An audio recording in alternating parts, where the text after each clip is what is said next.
Imagínate que es domingo por la mañana, tienes planes, quizás vas a visitar familia, quizás tienes boletos para un partido de fútbol, quizás llevaste a tus hijos a un parque en Guadalajara, en Puerto Vallarta, en Zapopan, y de repente tu teléfono empieza a sonar. Mensajes de amigos, de vecinos, de grupos de WhatsApp, no salgas, hay bloqueos, están quemando carros. Y minutos después, el gobierno de tu estado confirma lo que nadie esperaba en ese momento, código rojo, quédate en casa. Esto es exactamente lo que vivieron millones de mexicanos este domingo 22 de febrero de 2026, no en una zona de guerra, en sus ciudades, en sus colonias, en sus calles de todos los días.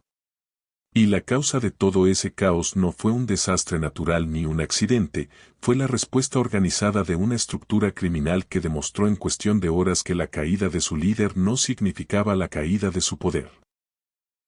Para entender lo que ocurrió en todo el país este domingo, hay que empezar donde todo comenzó, el municipio de Tapalpa, Jalisco. En las primeras horas de la mañana del 22 de febrero de 2026, Talpa es un pueblo conocido por su arquitectura colonial, su clima fresco de montaña y su atractivo turístico. Es el tipo de lugar al que las familias jaliscienses van a descansar los fines de semana.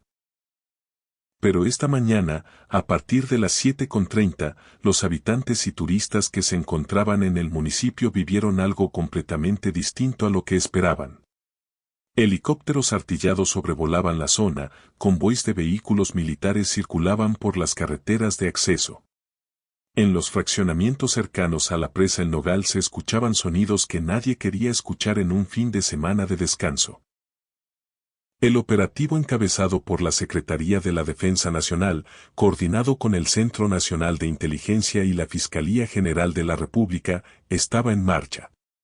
Durante más de 3 horas, el municipio vivió una tensión que los habitantes describen como pánico generalizado. Turistas que habían llegado el día anterior para pasar el fin de semana se atrincheraron en sus cabañas y hoteles sin saber qué estaba ocurriendo afuera. Si te apasiona conocer la verdad detrás de las noticias más impactantes de nuestro país, no olvides suscribirte a Trama Escondida y activar la campana para no perderte ningún detalle. Lo que estaba ocurriendo era el operativo más importante en la historia reciente de la seguridad en México. El ejército había localizado a Nemesio Oseguera Cervantes, líder del crimen organizado más buscado del país, en su propio territorio. La operación fue posible gracias a meses de trabajo de inteligencia y, según el comunicado oficial de la Sedena emitido esa misma tarde, con información complementaria de autoridades de Estados Unidos en el marco de la coordinación bilateral entre ambos países. El operativo no fue una casualidad ni una reacción improvisada. Fue el resultado de una planificación cuidadosa que llegó a su punto final este domingo por la mañana. El resultado del enfrentamiento fue confirmado en el comunicado oficial de la Secretaría de la Defensa Nacional. 4 integrantes del grupo criminal fallecieron en el lugar. Otros 3 resultaron gravemente heridos y fueron trasladados por vía aérea hacia la Ciudad de México para recibir atención médica. Entre esos 3 heridos se encontraba Nemesio Oseguera Cervantes. No aguantó el traslado, falleció durante el vuelo. 3 soldados mexicanos también resultaron heridos durante el enfrentamiento y fueron trasladados igualmente a la capital para recibir atención de urgencia. El operativo también resultó en la detención de 2 integrantes adicionales del grupo criminal y en el aseguramiento de armamento de alto poder, incluyendo lanzacohetes con capacidad para derribar aeronaves y destruir vehículos blindados. Ningún elemento de las Fuerzas Armadas perdió la vida durante la operación. Lo que sucedió en las horas siguientes al operativo de Tapalpa es quizás la parte más reveladora de toda esta historia, porque lo que México presenció este domingo no fue el colapso de una organización sin su líder, fue exactamente lo contrario. En cuestión de minutos después de que se corrió la voz sobre el operativo, comenzaron a registrarse los primeros bloqueos carreteros en distintos puntos de Jalisco, vehículos abandonados e incendiados sobre las carreteras. Tráileres atravesados en autopistas, caminos rurales cortados con troncos y piedras. Y no era solamente Jalisco. Michoacán, Colima, Tamaulipas, Guanajuato, Aguascalientes, Nayarit, Veracruz, Morelos, Zacatecas, Oaxaca. En cada uno de estos estados la reacción fue similar. Bloqueos, incendios de vehículos, ataques a comercios, mensajes intimidatorios. Este es un momento histórico para el país. Para seguir el análisis de cómo evoluciona esta situación, suscríbete ahora mismo a Trama Escondida. En el sur de Veracruz, al menos 4 tráileres fueron incendiados en diferentes puntos carreteros, 2 de ellos sobre la carretera Coatzacoalcos-Villahermosa. En Morelos, un taxi fue incendiado en Temisco y 2 tiendas fueron atacadas de manera simultánea. En Guanajuato, más de 20 municipios reportaron incendios en farmacias y tiendas de conveniencia, desde León hasta Silao, desde Irapuato hasta Purísima del Rincón. En Jalisco, el estado que vivió el epicentro de todo, el Gabinete de Seguridad informó que al corte de las 2 de la tarde se registraban 21 bloqueos carreteros activos solamente en esa entidad. Las afectaciones incluyeron la carretera a Colima, los accesos a Tapalpa, la avenida Lázaro Cárdenas en Guadalajara, el periférico norte en Zapopan y múltiples puntos de la zona metropolitana. En la carretera a Chapala, ciudadanos grababan videos advirtiendo a sus conocidos, no vengan a Chapala, hay narcobloqueos, hay balaceras. En Puerto Vallarta, uno de los destinos turísticos más visitados de México y de América Latina, la ciudadanía se atrincheró en sus casas y hoteles. Lo que esto revela es algo que los analistas de seguridad llevan años advirtiendo: el Cartel Jalisco Nueva Generación no es una organización que depende de un solo hombre para funcionar. Tiene estructura regional, tiene mandos intermedios, tiene capacidad de coordinación que no requiere una orden directa desde arriba. La respuesta de este domingo fue la demostración más clara y más perturbadora de que la organización que Oseguera Cervantes construyó tiene vida propia. Para quienes estudian este tipo de organizaciones, la velocidad de la respuesta es en sí misma un dato crucial.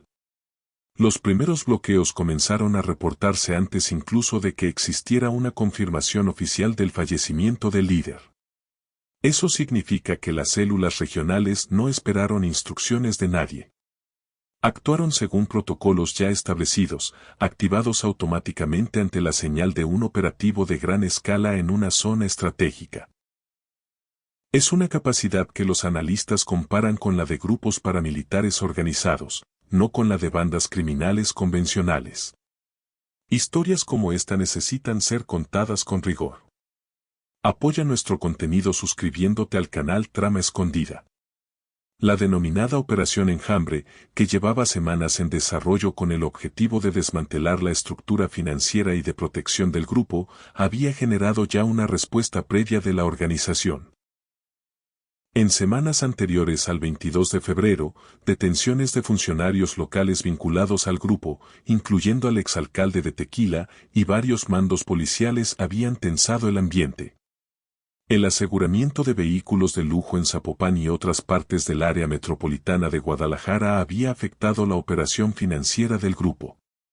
La organización estaba ya en modo defensivo cuando llegó la mañana de este domingo. Y cuando llegó la noticia de Tapalpa, la respuesta fue inmediata porque ya estaban preparados para activarla. Mientras los análisis de seguridad y los comunicados oficiales se centraban en el operativo y sus implicaciones estratégicas, había otra historia ocurriendo al mismo tiempo. La historia de millones de personas comunes que este domingo vieron sus planes, su trabajo, su tranquilidad y su sensación de seguridad interrumpidos de golpe. En Guadalajara, familias que habían salido a desayunar tuvieron que buscar refugio en restaurantes y centros comerciales mientras esperaban que la situación se calmara. En Ciudad Guzmán, Atoyac y el corredor carretero hacia Colima, conductores que transitaban por las autopistas se encontraron de repente con tráileres en llamas bloqueando su paso, sin posibilidad de avanzar ni de retroceder con facilidad. En Tapalpa, los propios turistas que habían ido a descansar quedaron atrapados durante horas. El puerto de Manzanillo, uno de los más importantes del país para el comercio, suspendió temporalmente sus operaciones. La Administración del Sistema Portuario Nacional de Colima emitió un comunicado informando el cierre temporal y solicitando a toda la comunidad portuaria reforzar las medidas de seguridad para el personal. Caminos y Puentes Federales informó el cierre de múltiples plazas de cobro en varios estados. Esperanza y San Martín en Puebla, La Venta en Guerrero, Los Puentes, Reynosa y Camargo en Tamaulipas, Compostela en Nayarit, Lagos de Moreno en San Luis Potosí y El Hongo en Tijuana, entre otros. La Confederación Nacional de Transportistas emitió una recomendación urgente a todos sus agremiados, resguardarse o regresar a sus bases de operación. La seguridad de todos es lo primero. Mantente informado con nosotros en Trama Escondida, suscríbete para más actualizaciones. El transporte público en Morelia fue suspendido como medida de seguridad. Las empresas de autobuses del centro de Michoacán cancelaron corridas. El Aeropuerto Internacional de Guadalajara emitió alertas de seguridad y recomendó a los viajeros verificar el estado de sus vuelos antes de dirigirse a las instalaciones. El Aeropuerto de la Ciudad de México también emitió recomendaciones preventivas. Y luego llegó el anuncio que ningún padre de familia quería escuchar la tarde de un domingo, el lunes 23 de febrero no habría clases. Jalisco, Michoacán, Colima, Nayarit u Oaxaca en la región del Istmo de Tehuantepec. Miles de familias recibieron la noticia y empezaron a reorganizar su semana desde cero, sin saber con certeza cuándo volvería a la normalidad. La Liga MX suspendió los partidos programados en Jalisco. El Clásico Nacional Femenil fue cancelado. El partido entre Querétaro y Juárez Fútbol Club en el Estadio Corregidora también fue suspendido por razones de seguridad. El concierto de Kali Uchis programado para esa noche fue cancelado junto con otros eventos en el estado. La Embajada de Estados Unidos emitió una alerta para sus ciudadanos en México, recomendando a quienes se encontraban en Jalisco, Baja California, Quintana Roo, Guanajuato, Guerrero, Michoacán, Nuevo León y Tamaulipas que se refugiaran en el lugar donde estuvieran hasta nuevo aviso. En pocas palabras, si eras turista estadounidense en Cancún o en Los Cabos este domingo, el gobierno de tu país te estaba diciendo que no salieras. Aproximadamente 20 sucursales del Banco del Bienestar en Jalisco reportaron daños materiales derivados de los hechos violentos. Hospitales de Guadalajara activaron protocolos de emergencia ante la posible presencia de grupos armados en las zonas aledañas, y en al menos uno de ellos el personal médico tuvo que retirarse temporalmente del área de acceso. La Universidad Iberoamericana Campus Puebla suspendió actividades presenciales para el lunes siguiente e instó a sus estudiantes a evitar viajar por carretera. Frente a todo este escenario, la respuesta institucional se activó en múltiples frentes de manera simultánea. El gobernador de Jalisco, Pablo Lemus Navarro, fue uno de los primeros funcionarios estatales en pronunciarse públicamente. Confirmó la activación del código rojo en toda la entidad y la instalación urgente de la mesa de seguridad con participación de todas las fuerzas del orden. ¿Qué piensas de la respuesta de las autoridades? Déjanos tu comentario y suscríbete a Trama Escondida para ser parte de la conversación. Su mensaje a la ciudadanía fue directo: pedimos a las y los jaliscienses que sigan las recomendaciones de las autoridades y no se expongan a situaciones de riesgo. Las fuerzas de seguridad de los 3 niveles de gobierno, municipal, estatal y federal, mantuvieron operativos permanentes en todos los puntos de conflicto reportados. La tarde del domingo, la Secretaría de la Defensa Nacional emitió el comunicado oficial que confirmaba lo ocurrido en Tapalpa de manera formal y detallada. El texto precisaba el resultado del operativo, el estado de los militares heridos, el aseguramiento de armamento, la detención de 2 integrantes del grupo criminal y la confirmación del fallecimiento de Nemesio Oseguera Cervantes durante el traslado aéreo. El comunicado también reconocía explícitamente la cooperación con autoridades de Estados Unidos en la ejecución de la operación. La presidenta Claudia Sheinbaum convocó a una conferencia de prensa junto al Comité de Seguridad para ofrecer detalles adicionales sobre el operativo y la situación en los estados afectados. El secretario de Seguridad y Protección Ciudadana, Omar García Harfuch, coordinó desde la Ciudad de México la respuesta nacional a los narcobloqueos. La Fiscalía General de la República, a través de su titular Ernest Denegado, confirmó la activación de investigaciones formales y la integración de una carpeta de investigación derivada de los hechos. La presidenta del Senado de la República, Laura Itzel Castillo, reconoció públicamente la labor de las Fuerzas Especiales del Ejército Mexicano diciendo: reiteramos nuestro reconocimiento a las labores de las Fuerzas Especiales del Ejército Mexicano, quienes el día de hoy ejecutaron una operación en Tapalpa, Jalisco, con resultados exitosos. La senadora Kenia López Rabadán también se manifestó en redes sociales expresando solidaridad con los ciudadanos afectados por los bloqueos en estados como Jalisco, Michoacán, Nayarit, Colima, Zacatecas, Tamaulipas y Guanajuato. Desde Washington, el gobierno de Estados Unidos también reaccionó. Funcionarios estadounidenses calificaron el resultado del operativo como un acontecimiento histórico para México, Estados Unidos y América Latina. La cooperación bilateral en materia de inteligencia que hizo posible el operativo fue reconocida en el comunicado oficial de la Sedena, marcando un momento de coordinación entre ambos países en un contexto en que las relaciones en materia de seguridad han sido en los últimos años complejas y tensas. El futuro de la seguridad en México está en juego. No te pierdas nuestros próximos videos, suscríbete a Trama Escondida. Al final de este domingo histórico, cuando los bloqueos comenzaron a levantarse gradualmente, cuando las familias salieron cautelosamente de sus casas para evaluar los daños en sus colonias, cuando los analistas empezaron a procesar lo que había ocurrido, quedó una realidad muy clara sobre la mesa: la caída de un líder no equivale a la caída de una organización. Lo que el Cartel Jalisco Nueva Generación demostró este 22 de febrero de 2026 fue su capacidad de activar una respuesta coordinada en al menos 10 estados del país en cuestión de horas, sin necesidad de que nadie diera una orden desde el centro. Esa capacidad no desapareció con Nemesio Oseguera Cervantes.